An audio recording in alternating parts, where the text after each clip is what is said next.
Hay documentos que los gobiernos no queman, los sellan, los entierran en sótanos que no aparecen en ningún plano oficial, dentro de carpetas que no tienen nombre, dentro de edificios que oficialmente no existen. Y hay operaciones militares que tampoco se queman, solo desaparecen, se convierten en silencios prolongados, en preguntas que ningún oficial responde, en hombres que regresan de la guerra sin poder mirar a sus propias familias a los ojos. Lo que vas a escuchar no figura en ningún libro de historia, no aparece en los archivos desclasificados del Departamento de Defensa, no tiene nombre oficial, y sin embargo, ocurrió. Corría el otoño de 1944. El Pacífico ardía. Las islas caían una tras otra bajo el avance norteamericano. Y el imperio japonés, aunque públicamente proclamaba una resistencia hasta la muerte, en secreto, había comenzado a trazar los contornos de algo mucho más desesperado que cualquier batalla convencional. Algo que, de haber salido como fue planeado, habría cambiado el curso de la guerra. Algo que, incluso al fracasar, dejó una cicatriz tan profunda en los hombres que lo vivieron que la mayoría nunca volvió a pronunciar una sola palabra al respecto. Esta es la historia de la Operación Kurokase, el viento negro. Una operación que el gobierno imperial japonés nunca reconoció. Una operación que el gobierno de los Estados Unidos enterró bajo capas de clasificación que no expiraron en 20 años, ni en 40, ni en 60. Una operación en la que murieron hombres en circunstancias que hasta el día de hoy nadie se ha atrevido a explicar oficialmente.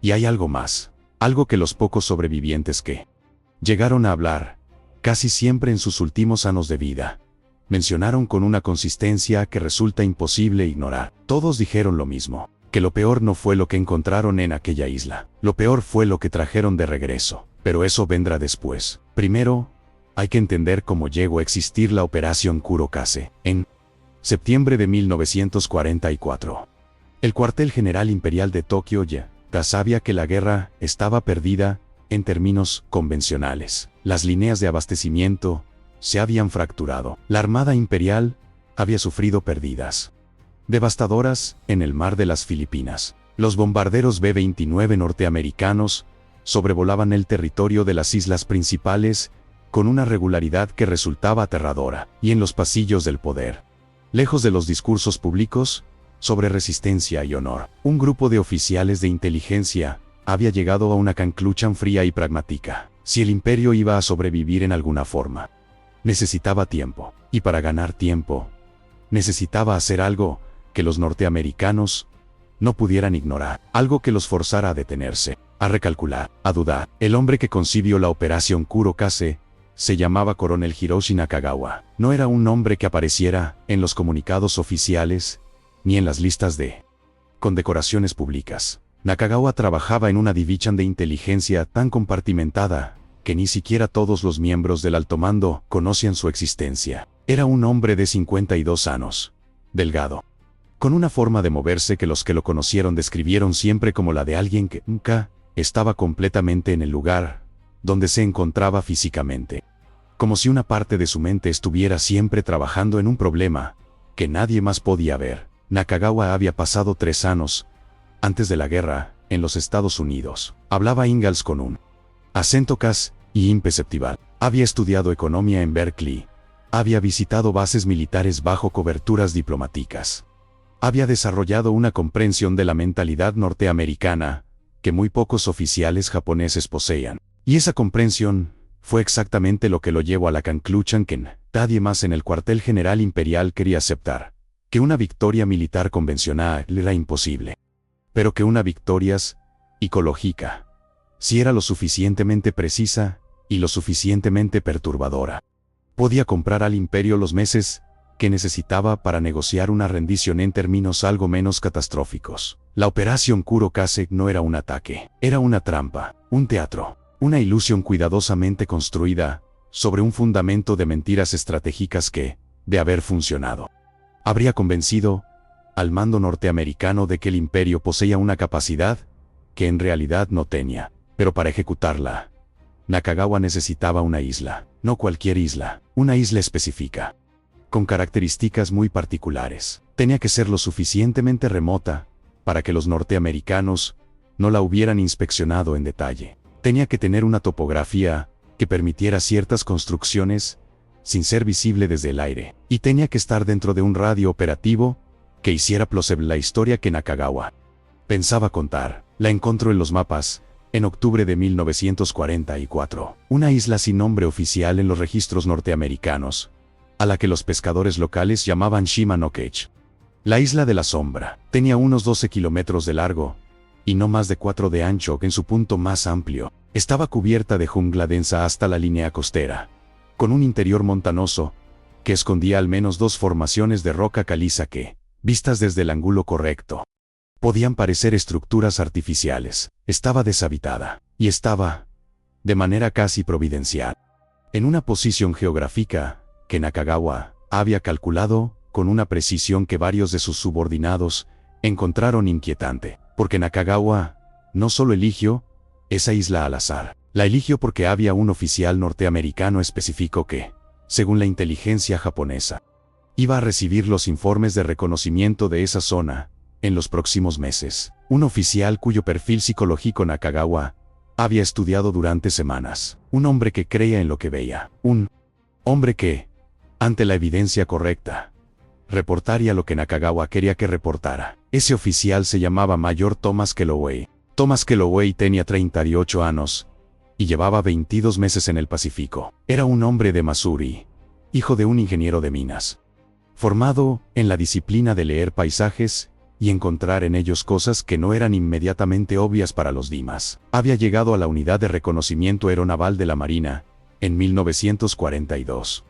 Y en ese tiempo, había desarrollado una reputación como analista de fotografía aérea que pocos superaban. Si Kelloway decía que había algo en una imagen, sus superiores lo escuchaban. Lo que Kelloway no sabía, y no sabría hasta mucho después, era que la inteligencia japonesa llevaba meses monitoreando sus informes, no directamente, sino a través de una red de fuentes cuya existencia era tan delicada que incluso Nakagawa mencionaba su nombre en clave solo cuando era absolutamente necesario. Y a través de esa red, Nakagawa sabía exactamente qué tipo de evidencia convencería a Kelloway. Sabía qué buscar para que Kelloway lo encontrara. Las primeras semanas de noviembre de 1944 se usaron para la preparación de la isla. Nakagawa envió un primer equipo de 15 hombres, todos ingenieros militares seleccionados por su capacidad de trabajo bajo condiciones extremas y por su disposición a aceptar misiones sin hacer preguntas. Les dio instrucciones precisas. No debían construir nada que pareciera nuevo. Debían crear la apariencia de algo que hubiera existido durante meses, algo que se hubiera ocultado con inteligencia, algo que un observador avisado pudiera descubrir pero que pareciera genuinamente escondido y no plantado. Lo que construyeron en aquella jungla en el transcurso de 3 semanas, trabajando de día y de noche con herramientas mínimas para reducir el ruido, fue una de las falsificaciones militares más elaboradas que jamás se hayan ejecutado en condiciones de combate activo. Pero nadie lo sabría durante mucho tiempo, mientras los ingenieros trabajaban en Shima no Kage. En otra parte del Pacífico, la rutina brutal de la guerra continuaba con su lógica implacable. Y dentro de esa rutina, dentro de las oleadas de misiones y briefings y perdidas y pequeños triunfos que componían la vida de los hombres en el frente, había un grupo que iba a quedar atrapado en el centro de algo que ninguno de ellos comprendería completamente hasta que ya fuera demasiado tarde. El equipo de reconocimiento especial de ILTA-7 no era oficialmente una unidad de combate. En el papel, era un equipo de evaluación táctica dependiente del cuartel general de la Flota del Pacífico. En la práctica, era un grupo de hombres enviados a lugares donde el mando necesitaba ojos en el terreno antes de tomar decisiones que involucraban miles de vidas. Había 6 hombres en ILTA-7 en ese momento. 6 hombres de procedencias distintas, unidos por la combinación particular de habilidades y la tolerancia al riesgo que había llevado a alguien con autoridad suficiente a decidir que eran exactamente los que se necesitaban para este tipo de trabajo. El líder del equipo era el teniente Edward Marsh, 34 años, de Baltimore, un hombre que había jugado fútbol americano en la universidad antes de que la guerra interrumpiera cualquier plan que hubiera tenido para su vida. Marsh era del tipo que los demás hombres siguen no porque les impongan obediencias, y no porque proyecta una calma que en el caos de la guerra resulta casi sobrenatural. No era un hombre de grandes discursos, era un hombre que miraba las cosas, durante un momento, más de lo que la mayoría de la gente las mira. Y luego decía lo que pensaba hacer. Y luego lo hacía. A su lado estaba el sargento Roy Kellerman, el miembro más antiguo del equipo, con 41 años. Un hombre de Texas que había trabajado como explorador de campo petrolífero antes de la guerra y que tenía una capacidad casi instintiva para leer el terreno que en 2 años había salvado a DLTA-7.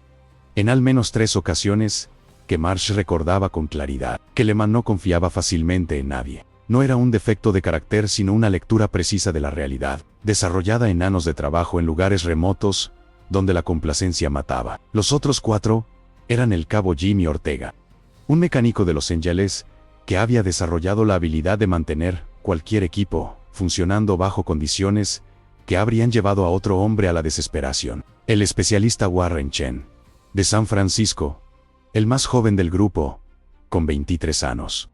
Encargado de las comunicaciones, y con una facilidad para los idiomas que le había permitido adquirir suficiente japonés para entender conversaciones básicas. El cabo Frank Dolan, exminero de Pensilvania, callado, hasta el punto de que algunos de los hombres con los que había servido anteriormente dudaban de que supiera más de 100 palabras en inglés, pero con una resolución en el trabajo físico que resultaba inquietante. Y el médico Corbin Hayes, de Atlanta, que tenía 29 años y había completado 2 años de medicina antes de que la guerra lo convirtiera en algo que no era exactamente un médico ni exactamente un soldado, sino las dos cosas, simultáneamente, con todas las contradicciones que eso implicaba. La misión que recibió de DLTA-7 a principios de diciembre de 1944 fue presentada de una manera que, en retrospectiva, varios de los sobrevivientes describirían como deliberadamente vaga. El oficial hizo el briefing, un comandante cuyo nombre completo no aparece en ningún registro que haya podido ser localizado posteriormente. Les dijo simplemente que había actividad anómala detectada en una isla, en las coordenadas que les proporcionaron. Que los vuelos de reconocimiento habían captado imágenes que requerían evaluación en terreno. Y que la prioridad era determinar la naturaleza de cualquier instalación o actividad japonesa presente, antes de que se tomara ninguna decisión operativa más amplia. No les dijeron cuántos japoneses podría haber en la isla. No les dijeron exactamente qué tipo de actividad había sido detectada. Y, como Marsh notaría después, tampoco les dijeron por qué un equipo de reconocimiento de 6 hombres era el instrumento adecuado para evaluar algo que claramente requería al menos un análisis fotográfico más exhaustivo antes de poner boots on the ground. Marsh hizo esas preguntas. Las hizo con la precisión metódica que lo caracterizaba. El comandante respondió, con la clase de evasiva que los militares han perfeccionado durante siglos. Esa combinación de jerga técnica y referencias a necesidades operativas que suena a información pero no comunica nada concreto. Marsh reconoció la evasiva, la reconoció y la archivó en alguna parte de su mente donde guardaba las cosas que no entendía, pero que aún no tenía elementos suficientes para cuestionar abiertamente. Lo que sí les dijeron, con un énfasis que en ese momento pareció simplemente protocolar, fue que la misión era de observación y evaluación exclusivamente. Ninguna acción directa, ningún compromiso con fuerzas enemigas, si podía evitarse. Identificar, documentar, reportar. El transporte a la zona de inserción fue en un submarino, el USS Redfish, que los dejó en inflables a 3 kilómetros de la costa norte de Shima, no que ya a las 2 de la madrugada del 11 de diciembre de 1944. La noche era de las que no tienen luna visible, cubierta por una capa de nubes bajas que olían a lluvias sin terminar de lloverla. El mar estaba en calma relativa, pero el agua era negra, de una manera que Kellerman describiría años después como agua que no quería que nadie se metiera en ella. Llegaron a la costa sin incidentes. Escondieron los inflables entre las rocas de la orilla norte, que estaba protegida por una formación de coral que dificultaba cualquier aproximación desde el mar, pero también, si uno lo pensaba, dificultaba cualquier evacuación rápida. Marsh tomó nota de eso. Lo agregó a la lista mental de cosas que no terminaban de encajar. La jungla comenzó exactamente donde terminó la playa, sin transición. sin zona de vegetación gradual. Era como si alguien hubiera trazado una línea, y a un lado hubiera dejado arena, y al otro hubiera construido un muro de verde vivo, y húmedo, y ruidoso. Los insectos eran constantes. El suelo bajo los pies era una trampa de raíces y barro, que en algunos puntos cedía varios centímetros, antes de volver a sostenerte, como si la tierra misma dudara de si quería aguantarte o soltarte. Se desplazaron en formación estándar, Keleman adelante abriendo camino, Marsh en segunda posición, Chen y Ortega en el centro, con el equipo de comunicaciones y los suministros adicionales.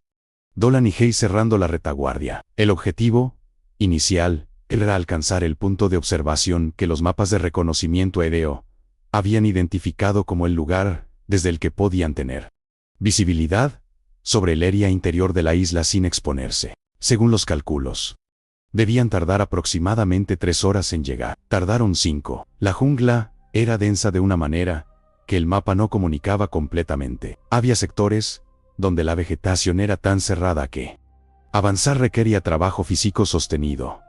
Cortar con machete, y empujar, y retroceder, y buscar otro ángulo. Todo en silencio porque Marsh había ordenado silencio de radio desde el momento en que salieron del inflable. No sabían qué había en esa isla, hasta que lo supieran. El silencio, él era supervivencia. Fue Keleman quien lo vio primero. Se detuvo tan abruptamente que Marsh casi chocó contra él. Keleman levantó el puño cerrado. La señal de alto. Y todos se congelaron en sus posiciones, con la clase de disciplina que solo dan meses de entrenamiento y años de estar en situaciones donde el movimiento incorrecto es el último movimiento que haces. Keleman no dijo nada. Señaló con 2 dedos hacia adelante y a la izquierda. Marsh miró en esa dirección durante varios segundos antes de verlo, y cuando lo vio, algo en su mente hizo una pausa, que no era miedo exactamente, pero que tampoco era nada más tranquilo que el miedo. Había marcas en los árboles, marcas recientes, hechas con algo metálico, a la altura de la cabeza de un hombre. No eran marcas aleatorias, eran sistemáticas, una cada 3 o 4 metros, siempre en el mismo lado del tronco, orientadas todas en la misma dirección. Alguien había estado aquí, alguien había marcado un camino. Marsh analizó las marcas durante 1 minuto completo. Luego hizo una señal a Chen, que se acercó en silencio. Chen examinó las marcas. Su cara no cambió, que era la forma en que Chen procesaba las cosas que le preocupaban profundamente. Luego inclinó la cabeza hacia Marsh y susurró 3 palabras que cambiaron la naturaleza de la misión de una manera que ninguno de los 6 hombres podía haber anticipado completamente en ese momento. Recientes, tal vez horas. Marsh miró a Keleman. Keleman miró hacia la oscuridad adelante, con esa expresión que tenía cuando su instinto de explorador había captado algo que su cerebro consciente todavía estaba procesando. Luego volvió la vista hacia Marsh, y con un gesto casi imperceptible de la cabeza comunicó lo que ambos ya sabían pero que ninguno había dicho todavía en voz alta. Seguimos, porque eso es lo que hace un equipo de reconocimiento. Sigue adelante, incluso cuando el instinto dice que el terreno delante es diferente al terreno que te dijeron que ibas a encontrar. Incluso cuando las marcas en los árboles te dicen que no eres el primero en este lugar. Incluso cuando el silencio de la jungla tiene una calidad que no puedes nombrar, pero que reconoces de la misma forma en que reconoces el olor del peligro, que es real aunque nadie lo haya catalogado oficialmente en ningún manual de operaciones. Siguieron durante otra hora. Las marcas en los árboles continuaban, regulares, orientadas, sistemáticas. Y luego, cuando empezaba a aparecer el primer gris del amanecer, en los márgenes del cielo, que podían ver a través del dosel de la selva, Keleman se detuvo otra vez, y esta vez la señal que hizo no era solo de alto, sino de terreno a la vista. Llegaron al borde de lo que había sido identificado en las fotografías aéreas como una depresión natural del terreno, un valle pequeño protegido por las formaciones de roca caliza que, en las imágenes de reconocimiento, habían sido difíciles de interpretar con precisión. Desde donde estaban, en el borde elevado de esa depresión, cubiertos por la vegetación.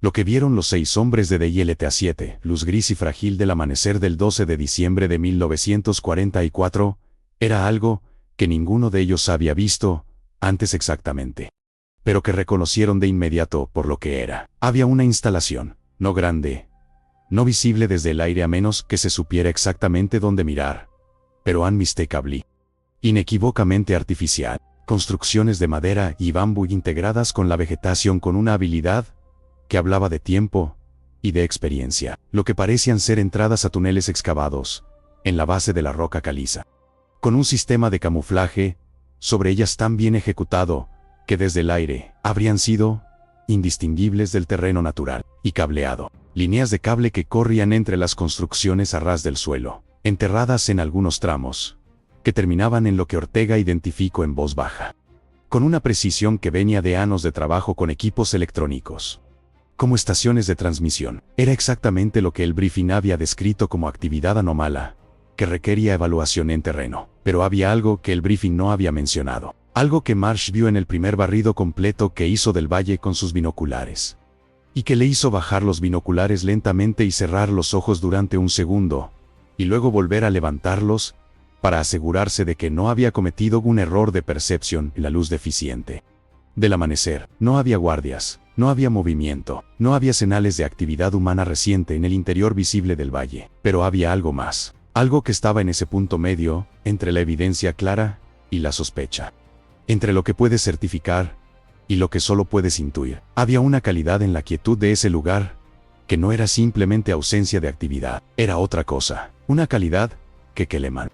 Cuando Marsh le pasó los binoculares y lo dejó mirar durante 2 minutos, describió con 2 palabras: cuando los bajó, está vacío. No vacío como abandonado ayer, vacío como abandonado deliberadamente, como si alguien hubiera dejado todo en su lugar y se hubiera marchado. Y la razón por la que se habían marchado era parte de algo que no estaba aquí. Marsh tomó la decisión que un manual habría descrito como la correcta. Pasaron 2 horas en observación antes de descender, 2 horas en las que los 6 hombres se distribuyeron en posiciones de vigilancia alrededor del borde del valle, y no vieron nada que cambiara la evaluación inicial, nada que se moviera dentro del perímetro, ningún sonido que no fuera la jungla, ningún humo, ninguna señal de presencia humana activa. A las 7:42 de la mañana, Marsh ordenó el descenso. Lo que encontraron cuando llegaron al nivel del valle cambió varias de sus suposiciones iniciales, pero no las reemplazó completamente con certeza. Las construcciones eran reales y relativamente recientes, construcción de semanas, o quizás 2 o 3 meses, no de años. Los túneles existían y habían sido utilizados. El suelo en las entradas tenía huellas de botas que no habían sido borradas completamente, aunque alguien había intentado hacerlo. El cableado era funcional. Ortega lo confirmó con un equipo de medición que llevaba en la mochila, aunque las estaciones de transmisión estaban apagadas y en algunos puntos desconectadas de manera metódica. No rápida sino deliberada. Alguien había estado aquí, alguien se había ido, y antes de irse, había pasado tiempo asegurándose de que ciertas cosas estuvieran en un estado específico, no destruidas, no simplemente abandonadas, sino preparadas de una manera particular. Fue Hayes, el médico, quien hizo el descubrimiento que cambió todo. Hayes había entrado en el túnel más grande, siguiendo una línea de cable que terminaba en lo que, desde afuera, parecía ser simplemente otra sección de roca. Dentro del túnel, que se extendía unos 20 metros, antes de abrirse en una cámara excavada de unos 6 metros por 4, encontró lo que en su informe posterior, redactado bajo supervisión y por esa razón extraordinariamente cuidadoso en el lenguaje, describió como equipo médico y de investigación de procedencia y propósito desconocidos. No era exactamente un laboratorio, era más parecido a una estación de trabajo, con mesas de madera que habían sido construidas dentro de la cámara, con estantes que todavía contenían recipientes de vidrio, algunos vacíos, algunos con contenidos que Hayes no pudo identificar sin análisis, con anotaciones en los muros hechas con tiza o carbón que eran en su mayoría japonesas con algunos números que podían ser códigos o mediciones. Y en el centro de la cámara, sobre la mesa principal, había un único documento, en papel que no había sido destruido ni llevado, sino dejado con una deliberación que Hayes, con su formación médica parcial y sus 2 años de ver cosas en la guerra, que no encajaban en ningún marco de referencia previo, encontró profundamente perturbadora. No porque el documento contuviera algo que pudiera leer, estaba completamente en japonés, sino por la forma en que estaba puesto, centrado en la mesa, con sus esquinas alineadas con las esquinas de la mesa, sin ningún peso encima, para que el aire no lo moviera porque el aire dentro del túnel no se movía, como si hubiera sido puesto por alguien que había salido un momento y fuera a volver. Hayes no tocó el documento. Salió del túnel y llamó a Chen. Chen entró en la cámara con Hayes. Miró el documento. Lo leyó en silencio durante varios minutos, con esa expresión neutra que tenía cuando algo le preocupaba profundamente. Luego miró a Hayes y dijo lo que el documento decía, que era una carta, no un informe técnico, no un documento operativo, una carta, escrita con una caligrafía que Chen describió como formal pero personal, del tipo que se usa cuando alguien quiere que lo que está diciendo se entienda como definitivo, dirigida a quien la encuentre. Y lo que decía, con todas las dificultades de traducción que Chen aclararía después, era algo que ninguno de los dos hombres que estaban en esa cámara habrían esperado encontrar en ese lugar. Decía que lo que habían construido él y no era lo que parecía, que la instalación era una fabricación, una operación de engaño diseñada para atraer exactamente al tipo de equipo que los había encontrado, que los hombres que la habían construido habían recibido órdenes de marcharse antes de su llegada porque la operación requería que la encontraran, que la evaluaran, que reportaran lo que veían, que lo que reportaran iba a llegar a manos de personas que tomarían decisiones basándose en ese reporte, y que las personas que habían planeado esto sabían exactamente qué tipo de reporte iban a producir porque sabían exactamente quién iba a leerlo. Y luego, en el último párrafo, la carta decía algo más. Decía que había una segunda parte de la operación que ellos, el equipo de reconocimiento que estaba leyendo esto, no podían detener porque ya había comenzado, que esa segunda parte no tenía nada que ver con la instalación que estaban evaluando, que la instalación era simplemente el señuelo, y que el anzuelo real era algo que estaba mucho más cerca del punto donde se habían embarcado de lo que ninguno de ellos pensaría buscar. Chen terminó de leer. Hubo un silencio en la cámara del túnel que no era simplemente ausencia de sonido, sino la clase de silencio que se produce cuando una información aterriza en la mente de una persona, y la mente necesita un momento para reorganizarse alrededor de ella. Luego Hayes preguntó lo que era obvio preguntar. ¿Quién escribió esto? Chen volvió a mirar el documento. Al final de la carta había una firma. No un nombre completo, solo un título y una inicial, Coronel N, y una fecha. La fecha era del día anterior. No del día anterior en términos de que la carta tenía días de haber sido escrita, del día anterior en términos absolutos, del 11 de diciembre de 1944, el mismo día en que DILTA-7 había desembarcado en la isla. Lo que eso significaba era algo que tardó varios segundos en volverse completamente comprensible para los dos hombres en el final. Si la carta había sido escrita el día anterior, entonces quien la había escrito sabía exactamente cuándo iban a llegar. Y si sabía exactamente cuándo iban a llegar, entonces la información sobre su misión había llegado a alguien en el bando enemigo, antes de que ellos mismos supieran los detalles de la misión. Había una filtración en alguna parte de la cadena de mando que les había dado la misión. Y esa filtración había permitido que alguien construyera no solo una trampa, sino una trampa calibrada con precisión para atraparlos a ellos específicamente, con suficiente tiempo para preparar todo, incluida una carta que les explicaba que estaban dentro de la trampa, pero que no les decía cómo salir de ella. Chen y Hayes salieron de al final. Chen encontró a Marsh y le dijo lo que el documento decía. Marsh lo escuchó en silencio completo. Luego pidió a Chen que le repitiera la parte sobre la segunda fase de la operación. Chen lo hizo. Marsh guardó silencio durante 15 segundos. Marsh era de los hombres que cuentan los segundos de silencio sin darse cuenta, porque el silencio tiene para ellos una textura que no es simplemente ausencia. Luego dijo 3 cosas en el orden en que las dijo. Primero, Keleman. Perímetro completo. Quiero saber si hay alguien observando este valle desde cualquier posición elevada, en un radio de 500 metros. Segundo, Ortega. Necesito comunicación con el Redfish, pero no en la frecuencia asignada para esta misión. En la frecuencia de emergencia de respaldo. Y codificado.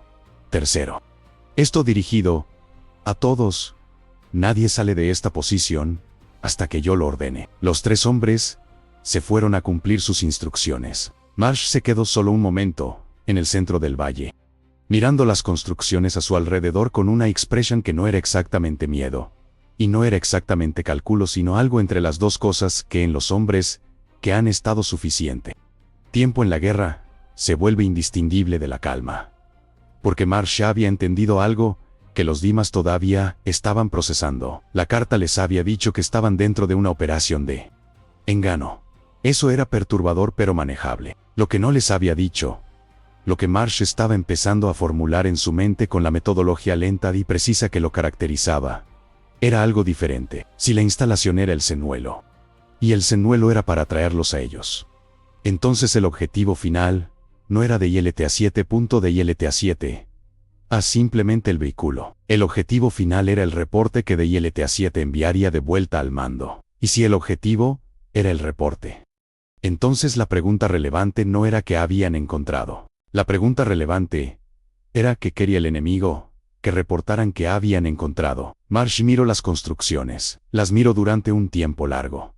Y fue entonces cuando comenzó a ver lo que había detrás de lo que estaba viendo. La instalación estaba diseñada para parecer algo específico. No era una base aleatoria y una instalación de propósito general. Era demasiado específica en sus elementos, demasiado consistente en su lenguaje visual, demasiado cuidadosamente orientada hacia cierto tipo de lectura. Era el tipo de instalación que, si Marsh la describiera en un informe, llevaría a quien lo leyera a sacar exactamente una conclusión. Una conclusión sobre la naturaleza de las capacidades japonesas en esa zona del Pacífico. Una conclusión que, si era creída, alteraría las decisiones operativas norteamericanas de una manera muy específica. Marsh no tenía todavía suficiente información para saber exactamente cuál era esa conclusión.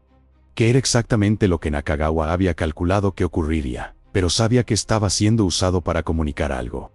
Y que ese algo era una mentira diseñada con una precisión, requería conocimiento de cómo funcionaba la inteligencia norteamericana desde adentro. Kelleman regresó primero. Había encontrado algo que confirmaba la suposición de Marsh de una manera que no habían anticipado. En 3 de las posiciones elevadas que había verificado alrededor del valle, había marcas de haber sido utilizadas recientemente como posiciones de observación, no para defensa, para observación. El ángulo de Bichan desde cada una de esas posiciones cubría exactamente el valle y la entrada a los túneles. Alguien había estado sentado allí, mirando hacia abajo, asegurándose de que de ILTA-7 encontrara lo que había sido puesto allí para ser encontrado. Ortega tardó más. La razón por la que tardó más fue que cuando intentó usar la frecuencia de emergencia de respaldo, la frecuencia estaba siendo interferida, no con ruido blanco o con una señal de bloqueo abierta, sino con algo más sutil.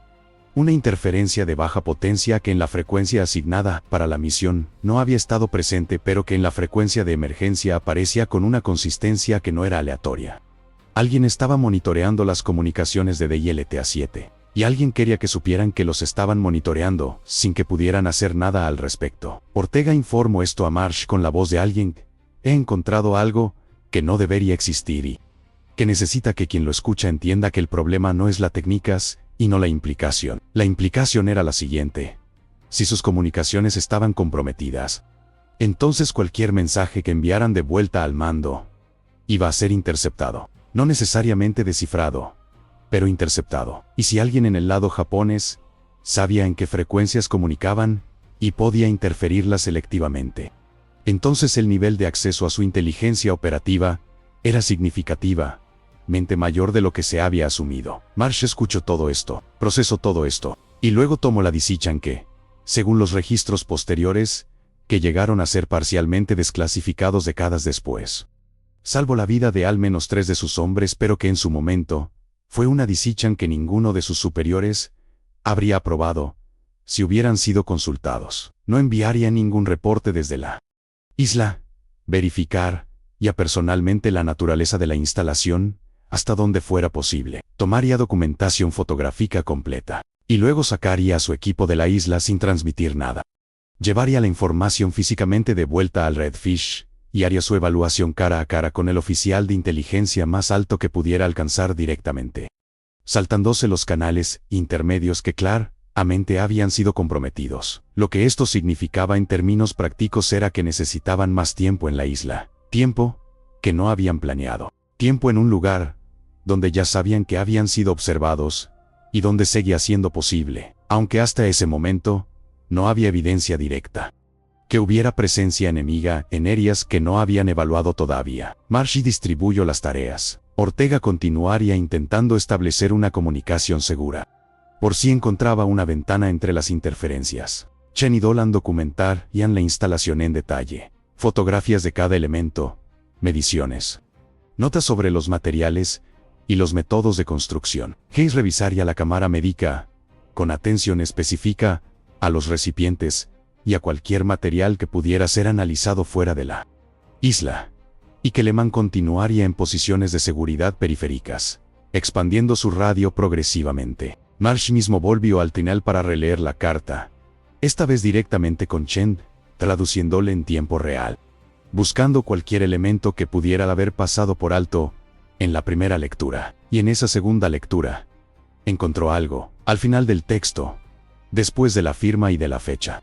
Había una línea adicional que Chen había mencionado, pero que en la confusión del momento, no había desarrollado completamente. Una línea breve, diferente en tono al resto de la carta, como si hubiera sido agregada posteriormente o por una persona diferente o en un estado de ánimo distinto al de quien había escrito el texto principal. Decía: hay un hombre entre ustedes que ya sabe dónde está lo que buscan. Marsh leyó esa línea 3 veces. La leyó en el original japonés con Chen, ayudándolo a entender los caracteres. La leyó en la traducción que Chen le dio. Y luego la leyó una vez más, en su propia mente, en el silencio de la cámara del túnel, con el peso de lo que significaba, cayendo sobre él con la clase de gravedad lenta que tienen las cosas, que cambian la forma en que ves a las personas que te rodean. Había 6 hombres en D y el ETA-7.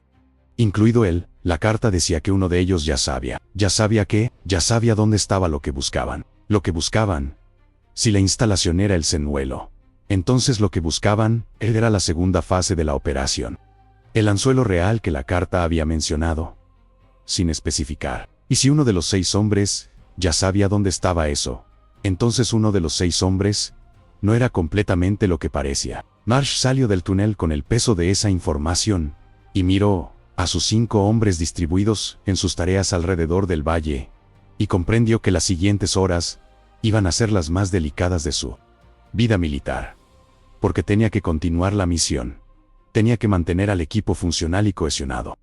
Y al mismo tiempo tenía que procesar la posibilidad de que uno de los 5 hombres que dependían de él y de los que él dependía era algo diferente a lo que creía. No lo exteriorizó. Esa era la diferencia entre un buen líder y un líder excepcional en situaciones de crisis. Un buen líder reacciona. Un líder excepcional actúa como si no hubiera nada que requiriera reacción mientras su mente trabaja a velocidad completa en el problema real. Marsh se comportó exactamente igual que antes. Habló con sus hombres uno por uno en el transcurso de la mañana, con la naturalidad de alguien que está verificando el progreso de una misión, y no con la tensión de alguien que está buscando señales de traición. Los escucho, los observo, presto atención no a lo que decían sino a los espacios entre lo que decían, a lo que sus ojos hacían cuando pensaban que nadie los miraba, a los microsegundos de pausa antes de ciertas respuestas. Y fue en uno de esos microsegundos donde encontró lo que buscaba, aunque no con la claridad suficiente para estar seguro. No todavía, sino con la suficiente consistencia para que su instinto, que en 2 años de trabajo en condiciones extremas, había demostrado ser más confiable que cualquier protocolo de análisis, le dijera que estaba mirando en la dirección correcta. No dijo nada, solo tomó nota mental de lo que había visto, y continuó. El mediodía en la isla era una cosa física. El calor aumentaba hasta volverse una presencia tangible en el aire, algo con peso y con textura. Y la humedad lo convertía en algo que los hombres experimentaban no solo en la piel, sino en los pulmones. Como si el aire mismo hubiera decidido ser más sólido de lo que el aire tiene derecho a ser. Los insectos intensificaban su actividad. La jungla en los bordes del valle producía sonidos que en la mañana habían sido de fondo y que ahora se volvían primer plano de una manera que resultaba difícil de ignorar sin experiencia. A las 2 de la tarde, Kelleman regresó de una expansión del perímetro con algo que cambió el nivel de urgencia de la situación de forma inmediata. Había encontrado huellas, no viejas, no de horas, huellas de botas en un área de barro blando en el sector sur del perímetro que, según la lectura de Kelleman, cuya experiencia como explorador hacía de esa lectura prácticamente una ciencia. Tenían entre 30 y 45 minutos, y el patrón de las huellas no era el de alguien que estaba pasando por el área, era el de alguien que había estado en posición de observación, y que había salido de esa posición de manera deliberada y controlada. Sin prisa pero con propósito. Alguien los había estado observando, alguien que ahora no estaba. Marsh procesó esto en 2 segundos, y tomó la decisión que había estado postergando desde que Chen le leyó la carta. Era tiempo de salir de la isla. No había completado la documentación al nivel que habría querido. Había preguntas sin respuesta sobre la naturaleza exacta de la instalación y sobre el material en la cámara médica, que Hayes no había podido analizar in situ, pero alguien los había observado y se había marchado. Y eso significaba 2 cosas posibles: o que habían cumplido su función de observarlos en la instalación y habían ido a reportar, o que estaban volviendo con refuerzos. En cualquiera de los 2 casos, permanecer en la isla aumentaba el riesgo, sin aumentar proporcionalmente la información obtenida. Inició el procedimiento de retirada. Los 6 hombres comenzaron a moverse hacia la costa norte, la misma ruta por la que habían llegado, en formación de retirada estándar. Kelleman adelante, Chen y Ortega en el centro con el equipo y la documentación, Dolan y Hayes en retaguardia con Marsh alternando entre segunda y última posición. Llevaban aproximadamente 40 minutos de marcha cuando Ortega levantó la mano en la señal de parada y se volvió hacia Marsh con una expresión que era la combinación específica de concentración, técnica y alarma que tenía cuando algo en el equipo le estaba diciendo algo que no quería escuchar. El equipo de comunicaciones había detectado algo, una señal en una frecuencia que no estaba en sus parámetros operativos asignados, pero que Ortega reconoció por experiencia de las frecuencias que usaban los equipos japoneses de campo. Breve, repetida, con un patrón que no era aleatorio, era un baliza de seguimiento, una señal de baja potencia diseñada para decirle a alguien dónde estaban. Ortega no necesitó decir las palabras obvias. El equipo de comunicaciones estaba siendo usado como un transmisor involuntario. Alguien había modificado el equipo. La modificación no era visible externamente. No era el tipo de sabotaje se detecta en una inspección visual de rutina. Era algo interno. Algo que requería acceso al interior del equipo y conocimiento específico de su estructura técnica. Marsh miró a Ortega, luego miró al equipo, luego miró a los 5 hombres a su alrededor con la pregunta que no podía hacer en voz alta escrita en su cara de una manera que esperaba que solo Ortega, que estaba más cerca, pudiera leer. Solo una persona en el equipo tenía el conocimiento técnico específico para hacer esa modificación, y solo una persona había tenido acceso al equipo durante el tiempo suficiente sin supervisión directa para hacerlo. Marsh lo miró. El hombre en cuestión estaba mirando hacia la jungla con la expresión neutral que había tenido durante toda la misión. Esa expresión que Marsh había interpretado como sangre fría o como carácter o como la forma particular que tenía de procesar el estrés, pero vista a través del filtro de la información que Marsh tenía ahora. Esa neutralidad adquiría otro significado. Era la neutralidad de alguien que está esperando algo, que sabe que algo va a ocurrir y que puede permitirse ser neutral porque no hay nada que lo sorprenda. Marsh tomó la decisión más difícil que había tomado en su vida militar. No dijo nada todavía. No hizo ningún movimiento que delatara lo que estaba procesando, porque si el hombre en cuestión, él era lo que Marsh creía que era. Confrontarlo directamente en ese momento, en plena jungla, a 40 minutos de la costa, y con la incertidumbre de si había o no presencia enemiga activa en el perímetro. Era el error más costoso que podía cometer, no para él, para los demás. En cambio, hizo algo que en la superficie parecía simplemente una decisión táctica. Cambió la formación. Puso a Kelleman en retaguardia, que era la posición de Kelleman era más efectivo, pero que también significaba que tenía los ojos del hombre de mayor experiencia y mayor instinto del equipo, en la parte trasera de la formación. Y puso al hombre que le preocupaba, inmediatamente delante del mismo, en segunda posición, donde podía tenerlo a la vista constante. Los demás no cuestionaron el cambio. Los cambios de formación son decisión del líder, y en un equipo bien entrenado, no se cuestionan en movimiento. Continuaron hacia la costa. 30 minutos después, con la línea de costa ya audible en la distancia, el sonido del agua contra las rocas de coral que habían usado para esconder los inflables. Ocurrió lo que Marsh había estado calculando que podría ocurrir pero que había esperado que no ocurriera. El hombre delante de él se detuvo. Se detuvo de una forma que no era la parada de alguien, ha visto algo por delante o que ha recibido una señal de peligro. Era la parada de alguien, había llegado a un punto en el que ya no tenía razón para continuar moviéndose en la misma dirección, y luego se dio la vuelta, no con violencia, sin arma en la mano, con una calma, que en otro contexto, habría parecido simplemente la calma de un hombre que necesita decir algo, y que ha decidido que este es el momento de decirlo. Y lo que dijo, en voz baja y en inglés pero con una cadencia que en el transcurso de la misión Marsh no había notado, pero que ahora, escuchándola en este contexto, tenía una cualidad diferente. Fue esto: pueden continuar, no hay nadie esperándolos en la costa, lo que esperaban encontrar ya no está ahí. Marsh lo miró durante un segundo, solo un segundo, luego dijo 3 palabras: explícame eso. Y lo que siguió fue una conversación que duró 12 minutos. En la penumbra de la jungla, a 30 minutos de la costa de una isla que no tenía nombre oficial. Entre 6 hombres que habían llegado él y como un equipo, y que en esos 12 minutos se convirtieron en algo más complicado que eso.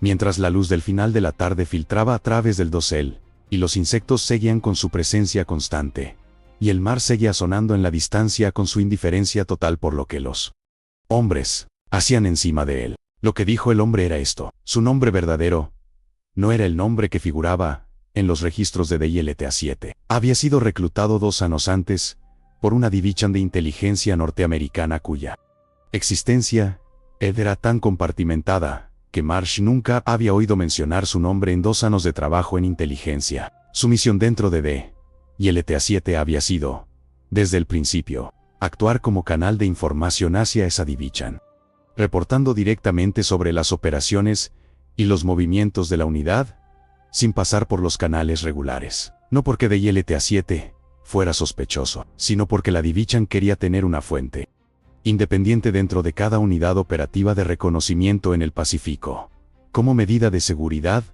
contra exactamente el tipo de filtración habían encontrado en esta misión. Había sabido del objetivo de esta misión antes de que el equipo recibiera el briefing oficial, no porque hubiera una filtración hacia el lado japonés, sino porque su canal de información le había proporcionado el objetivo con suficiente antelación para hacer preparativos, y los preparativos que había hecho eran los que le habían permitido, en el transcurso de la misión, verificar ciertas cosas que de otra forma habrían pasado inadvertidas. La baliza en el equipo de comunicaciones no era japonesa, era norteamericana. Había sido instalada antes de la misión por la misma división de inteligencia para la que trabajaba, con el propósito de rastrear los movimientos de DILTA-7, independientemente de sus comunicaciones de radio. No era un acto de sabotaje, era supervisión. Y en cuanto a la carta en el final, el documento que Chen había traducido, y que Marsh había leído 2 veces,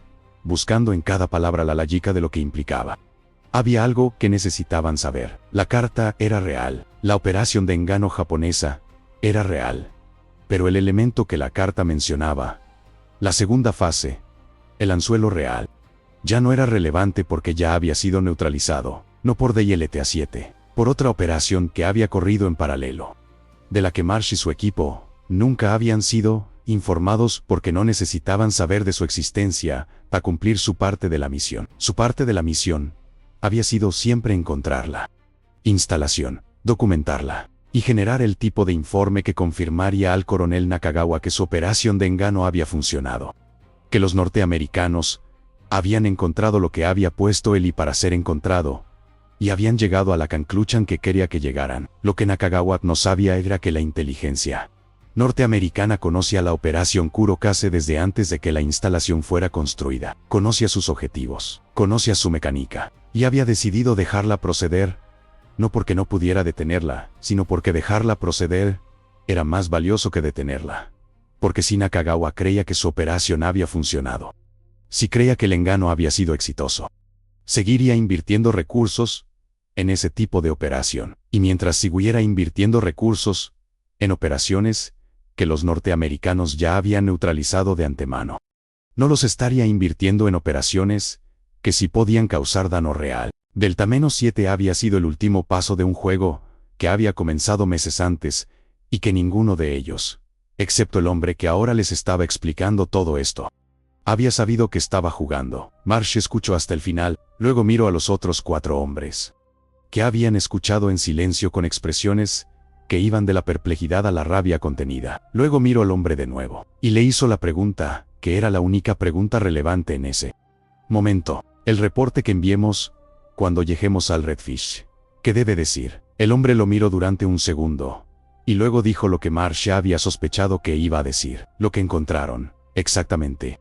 Lo que encontraron, sin la parte de la carta, sin la parte de la baliza. Lo que un equipo de reconocimiento encontraría si hubiera entrado en esa instalación creyendo que era lo que parecía. Marsh asintió muy levemente. Luego miró hacia la costa y dijo a sus hombres que continuaran hacia los inflables. Nadie habló durante los 30 minutos que tardaron en llegar a la costa. El silencio era de los que tienen capas.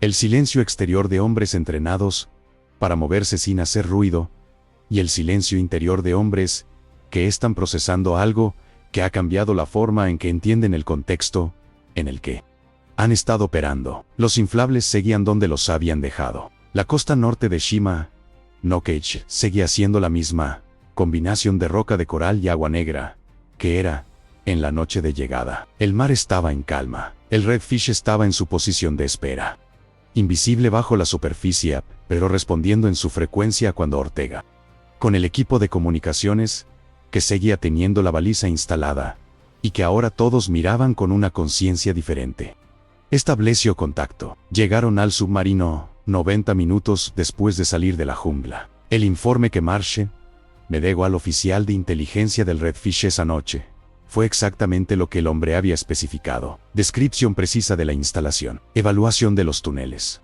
notas sobre el equipo de transmisión, observación de actividad reciente con patrones consistentes, con una evacuación planeada, documentación fotográfica completa. Y al final, la conclusión que un equipo de reconocimiento honesto y competente habría producido naturalmente, que la instalación había sido activa y había sido abandonada de forma deliberada en los días inmediatamente previos a la llegada del equipo, y que por su configuración y capacidades representaba un nivel de actividad de inteligencia japonesa en esa zona del Pacífico consistente con operaciones de comunicación de largo alcance. Era la conclusión que Nakagawa quería que Marsh produjera. Era la conclusión que confirmaría al coronel japonés que su operación había funcionado. Y era la conclusión que, cuando llegara a las personas correctas, en el mando norteamericano, los correctos eran los que ya sabían toda la historia, confirmar y a que Nakagawa seguía creyendo que el engano había tenido éxito. Un juego dentro de un juego dentro de un juego,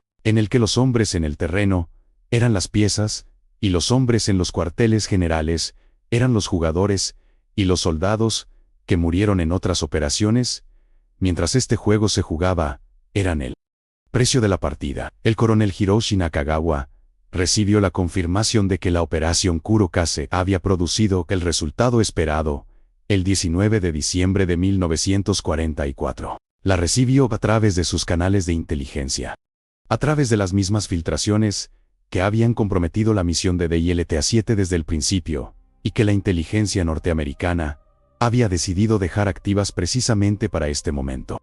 Nakagawa presentó el informe al alto mando imperial como una victoria de inteligencia de primer orden, como la prueba de que el imperio podía engañar al enemigo en sus propias narices. Lo que el alto mando imperial no supo, lo que el propio Nakagawa no supo hasta mucho después de que la guerra hubiera terminado, si es que llegó a saberlo alguna vez, era que habían sido usados, que la operación Kurokase había funcionado exactamente como él había planificado, excepto que había funcionado en favor del enemigo y no del imperio. La segunda fase de la operación, el anzuelo real que la carta mencionaba, y que había sido neutralizado antes de que DILTA-7 llegara a la isla, nunca fue explicada en detalle en ningún documento que haya llegado a ser parcialmente desclasificado. Lo que sí se sabe, o lo que puede inferirse de los fragmentos disponibles, es que involucraba una operación de comunicación, habría comprometido la posición de al menos una flotilla norteamericana, si hubiera llegado a ejecutarse.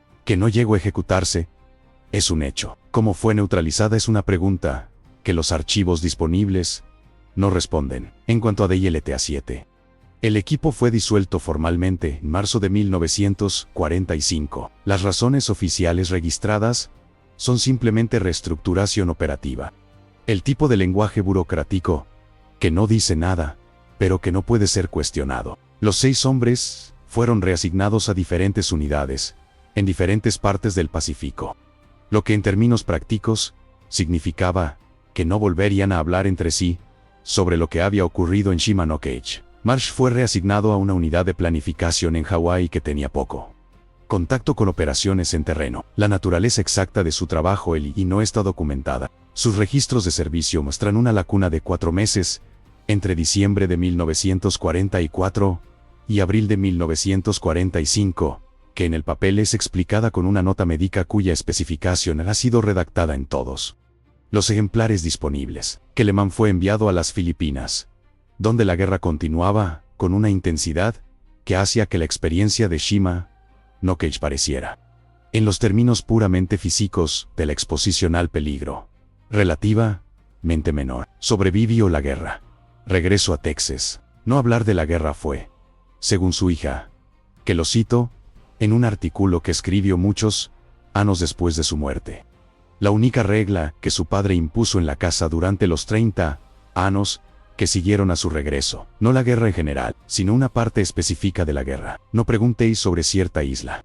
Decía, no hay nada que contar sobre cierta isla. Chen fue el que más habló, aunque habló poco. Dio una entrevista en sus últimos años a un investigador independiente que estaba documentando operaciones de inteligencia del Pacífico. En esa entrevista, mencionó la isla sin dar su nombre. Mencionó el documento en el túnel, sin reproducir su contenido. Y mencionó algo que en ese momento, el investigador no supo interpretar completamente, pero que, puesto en el contexto de todo lo demás, adquiere un peso que resulta difícil de ignorar. Chen dijo que lo que más le había perturbado de la experiencia no fue el engaño en sí.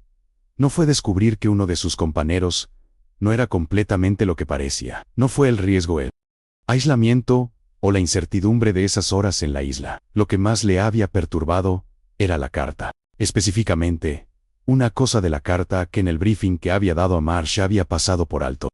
No deliberadamente, sino porque en el momento, el contexto no estaba completo, y porque algunas cosas solo adquieren significado cuando el contexto que las rodea se expande. La carta había sido escrita por alguien que sabía que el documento sería leído por un equipo de reconocimiento norteamericano. Eso era parte del plan, pero la forma en que estaba escrita, el tono, la atención al detalle, la precisión con que anticipaba las preguntas que un lector norteamericano con formación militar se haría. Eso no podía venir solo de análisis de perfiles psicológicos de distancia. Eso venía de alguien que había pasado tiempo real con norteamericanos, que los conocía de cerca. El coronel N. No había un coronel Nakagawa en los registros públicos del ejército imperial de ese periodo. Al menos no en una posición que correspondiera con la operación que Chen había visto, pero había un registro en documentos que Chen había accedido años después a través de fuentes que no especificó, de un oficial japonés que había pasado tiempo en los Estados Unidos antes de la guerra, un oficial de inteligencia que había estudiado en una universidad norteamericana, que había desarrollado lo que los documentos describían como una comprensión operativa inusual del pensamiento militar norteamericano. Ese oficial había muerto, según los registros disponibles, en agosto de 1945, en las semanas del final de la guerra. Las circunstancias de su muerte no estaban documentadas con detalle, pero lo que Chen había encontrado en esos registros tardíos, la cosa que le había quitado el sueño durante años, y que, en esa entrevista, menciono con la precisión específica de alguien que ha pensado mucho en algo sin poder resolverlo completamente. Era esto: el oficial japonés, que coincidía con el perfil del coronel N, había estado en Berkeley, había estudiado economía, había visitado bases militares bajo coberturas diplomáticas, y en algún momento de sus años, en los Estados Unidos, mucho antes de la guerra, había tenido contacto documentado, aunque el carácter de ese contacto no quedaba claro en los registros, con un ingeniero de minas de Missouri, el padre de Thomas Kelloway, el oficial de la Marina, cuyo perfil psicológico Nakagawa había estudiado para discernir el señuelo, el hombre cuya lectura de la evidencia fotográfica era el pilar sobre el que descansaba toda la operación Kurokase. La conexión no estaba documentada, de manera que permitiera extraer una conclusión definitiva. Podía ser coincidencia, podía ser irrelevante, podía ser que Chen, en sus últimos años, hubiera construido una conexión entre datos que en realidad no la tenían. Pero podía también no ser ninguna de esas cosas. Kelloway nunca fue enviado a evaluar los informes de Shima no Cage. La misión de DLTA-7 había sacado el asunto del circuito de análisis fotoaéreo, al que Kelloway pertenecía, antes de que llegara a su escritorio. Si Nakagawa había calculado que Kelloway sería el analista que recibiría los informes, ese cálculo había fallado. Pero había fallado, no porque Nakagawa hubiera cometido un error, sino porque la inteligencia norteamericana, que ya conocía la operación, había ajustado los flujos de información para que el engano funcionara a un nivel diferente al que Nakagawa había planificado originalmente. Lo que significaba, si la conexión que Chen había encontrado era real y no coincidencia, que había una posibilidad que nadie había explorado en los documentos disponibles, la posibilidad de que el coronel Nakagawa hubiera tenido, desde el principio, más información sobre los norteamericanos específicos con los que estaba trabajando de lo que su perfil de oficial de inteligencia de distancia podía explicar. La posibilidad de que la conexión con el padre de Kelloway fuera funcional, no solo histórica, la posibilidad de que la operación Kurokase hubiera tenido, desde su concepción, un nivel de información interna que cambiaría completamente el mapa de quién sabía qué y desde cuándo. Esa es la parte que nunca fue documentada. Esa es la pregunta que ninguno de los archivos parcialmente desclasificados que existen responde. Y hay una última cosa. Thomas Kelloway fue reasignado, en enero de 1945 a una unidad de planificación en Hawái, la misma unidad a la que Marsh fue enviado en esa misma época. Si los dos hombres coincidieron, si hablaron, si Marsh sospechó algo, o si Kelloway supo algo sobre la operación que involucró su perfil, no hay registro de ello. Lo que sí hay es una nota en los archivos de personal de Kelloway, una nota breve, sin firma, fechada en marzo de 1945, que simplemente dice que Kelloway había solicitado información sobre la operación Kurokase a través de canales que no le correspondían, y que la solicitud había sido denegada, y el expediente había sido clasificado. Kelloway murió en 1987 en Missouri. En su obituario,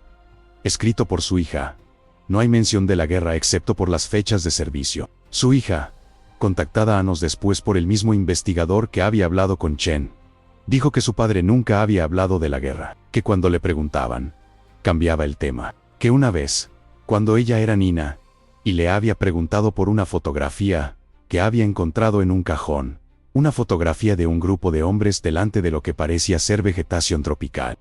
Él había cerrado el cajón y había dicho algo que ella no había entendido en ese momento, y que no recordaba con precisión exacta, pero que era algo sobre islas que no existen, y sobre cómo algunas cosas es mejor que no existan en ningún lugar, ni en los mapas ni en la memoria. La operación Kurokase no figura en ningún registro oficial japonés ni norteamericano. El nombre Shima no Cage no aparece en ningún documento militar de ese periodo que haya sido desclasificado. Delta-7 no existe en los archivos de unidades operativas del Pacífico del periodo, y el coronel Hiroshi Nakagawa, si es que ese era su nombre real, no aparece en ninguna lista de oficiales de inteligencia del ejército imperial que haya sido publicada. Lo que queda es esto: una isla sin nombre, una carta que fue leída y no reportada, 6 hombres que regresaron de un lugar que oficialmente no visitaron, y que llevaron consigo, cada uno a su manera, y durante el resto de sus vidas, algo que no pudieron nombrar, porque nombrar algo requiere que ese algo haya existido, en un sentido que pueda ser reconocido. Y la pregunta, que sigue sin respuesta en todos los documentos disponibles y en todos los testimonios parciales que existen, es esta: si la inteligencia norteamericana sabía de la operación Kurokase antes de que comenzara, si la había neutralizado antes de que DLTA-7 llegara a la isla, si todo el movimiento del equipo había sido calculado y utilizado como parte de una respuesta que ya estaba en ejecución. Entonces, ¿qué fue lo que Marsh encontró cuando miró a sus hombres y vio en los ojos de uno de ellos algo que no era completamente lo que parecía. Y si ese hombre trabajaba para la inteligencia norteamericana, como afirmo en La jungla de Shima no Kech, entonces ¿para qué sección específica de esa inteligencia trabajaba?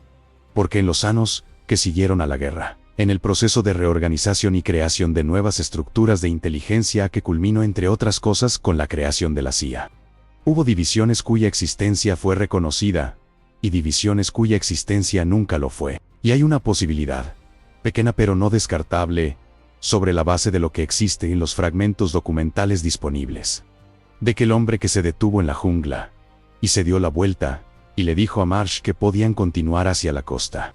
Ese hombre no trabajaba para ninguna estructura que tuviera un nombre reconocible, que trabajaba para algo que fue construido antes de la guerra, y que continuó existiendo después de ella, en silencios y en compartimentos y en operaciones que nunca tuvieron nombre oficial. Si eso es verdad, entonces lo que DLTA-7 vivió en Shima no Kech no fue simplemente una misión comprometida. Fue el punto de contacto accidental con algo más grande y más oscuro que cualquier operación de guerra convencional.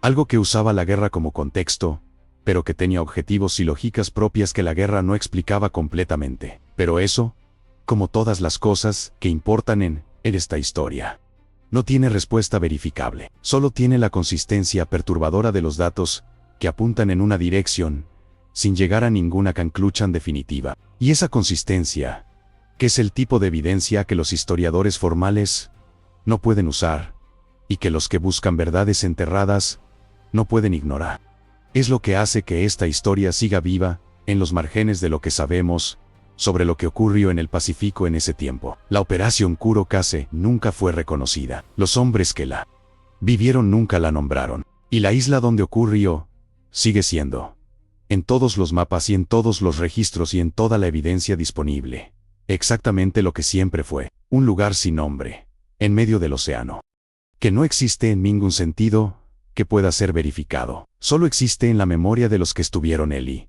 Y la memoria, como cualquier oficial de inteligencia podría decirte, es el archivo menos confiable y el más resistente a la destrucción de todos los que existen.